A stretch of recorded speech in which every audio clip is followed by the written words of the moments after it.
The word of the Lord came to Jonah, son of Amittai. Go to the great city of Nineveh and preach against it, because its wickedness has come up before me. But Jonah ran away from the Lord and headed for Tarshish. He went down to Joppa, where he found a ship bound for that port. After paying the fare, he went aboard and sailed for Tarshish to flee from the Lord. Then the Lord sent a great wind on the sea, and such a violent storm arose that the ship threatened to break up. All the sailors were afraid, and each cried out to his own god. And they threw the cargo into the sea to lighten the ship. But Jonah had gone below deck, where he lay down and fell into a deep sleep. The captain went to him and said, "How can you sleep? Get up and call on your God. Maybe he will take notice of us so that we will not perish." Then the sailors said to each other, "Come, let us cast lots to find out who is responsible for this calamity." They cast lots, and the lot fell on Jonah. So they asked him, "Tell us, who is responsible for making all this trouble for us? What kind of work do you do? Where do you come from? What is your country? From what people are you?"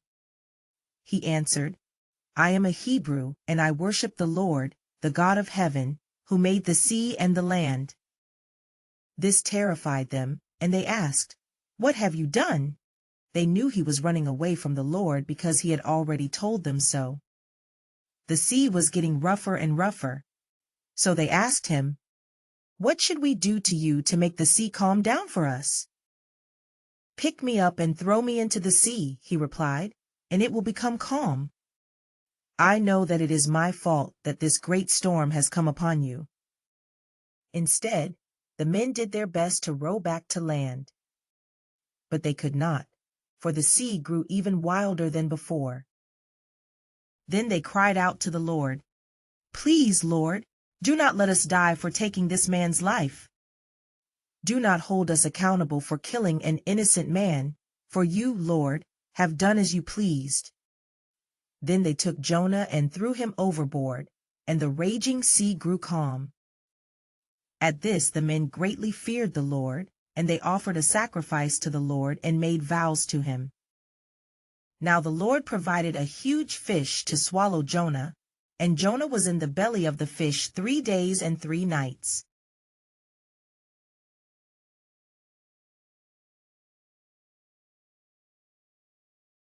From inside the fish, Jonah prayed to the Lord his God. He said, "In my distress I called to the Lord, and he answered me. From deep in the realm of the dead I called for help, and you listened to my cry. You hurled me into the depths, into the very heart of the seas, and the current swirled about me. All your waves and breakers swept over me.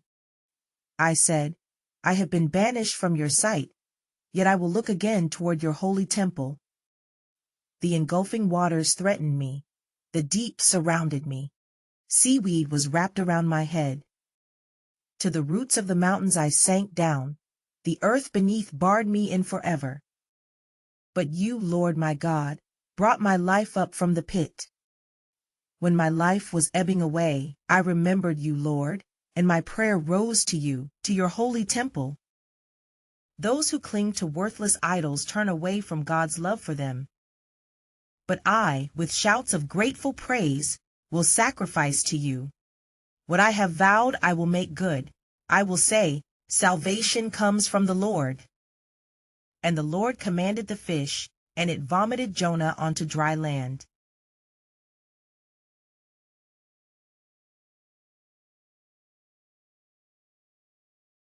Then the word of the Lord came to Jonah a second time. Go to the great city of Nineveh, and proclaim to it the message I give you. Jonah obeyed the word of the Lord, and went to Nineveh. Now Nineveh was a very large city. It took 3 days to go through it. Jonah began by going a day's journey into the city, proclaiming, 40 more days and Nineveh will be overthrown. The Ninevites believed God. A fast was proclaimed, and all of them, from the greatest to the least, put on sackcloth. When Jonah's warning reached the king of Nineveh, he rose from his throne, took off his royal robes, covered himself with sackcloth, and sat down in the dust. This is the proclamation he issued in Nineveh. By the decree of the king and his nobles, do not let people or animals, herds or flocks, taste anything. Do not let them eat or drink. But let people and animals be covered with sackcloth. Let everyone call urgently on God. Let them give up their evil ways and their violence. Who knows?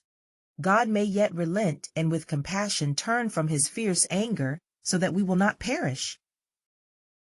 When God saw what they did and how they turned from their evil ways, he relented and did not bring on them the destruction he had threatened.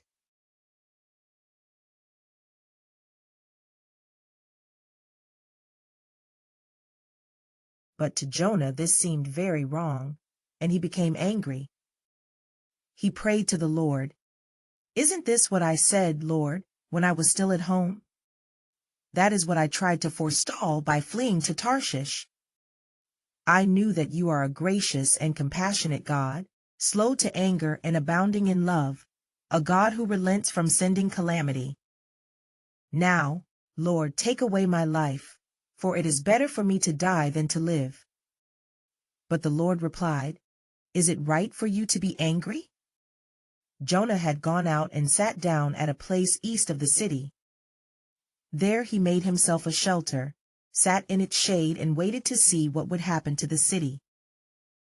Then the Lord God provided a leafy plant and made it grow up over Jonah to give shade for his head to ease his discomfort, and Jonah was very happy about the plant. But at dawn the next day, God provided a worm, which chewed the plant so that it withered. When the sun rose, God provided a scorching east wind, and the sun blazed on Jonah's head so that he grew faint. He wanted to die, and said, "It would be better for me to die than to live." But God said to Jonah, "Is it right for you to be angry about the plant?" "It is," he said, "and I'm so angry I wish I were dead." But the Lord said, "You have been concerned about this plant, though you did not tend it or make it grow. It sprang up overnight and died overnight. And should I not have concern for the great city of Nineveh, in which there are more than 120,000 people who cannot tell their right hand from their left, and also many animals?